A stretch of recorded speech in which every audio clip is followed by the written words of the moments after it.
Қазақстанда несиесі бар және оны бір жыл бойы төлемей жүргендердің қарызы кешірілуі мүмкін. Бұл жеке тұлғаның банкроттығы туралы заң жобасында көрсетілетін мүмкіндік. Құжат жақында депутаттар талқысына ұсынылады деп хабарлайды. Телеарнаның мәліметінше, проблемалық қарызы бар қазақстандықтардың 96%-ы кепілсіз несие алғандар.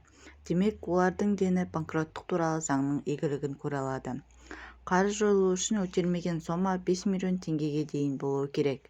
Сондай-ақ соттан тыс банкроттық рәсімін табысы күнкөріс деңгейіне жетпейтін азаматтар пайдалана алады. Қаржы вице-министрі Ержан Біржанов борышкердің мүлкі болмауы керектігін ескертті. Кіріспе мүліктің бар-жоғы электронды үкімет порталы арқылы айқындалады.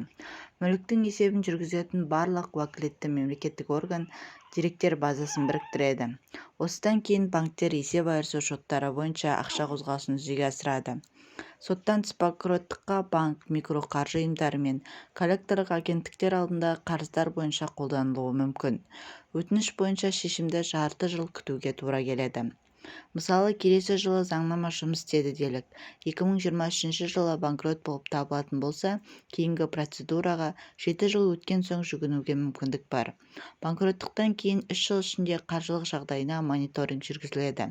Мұндай тәжірибе басқа Еуропа елдерінде де бар.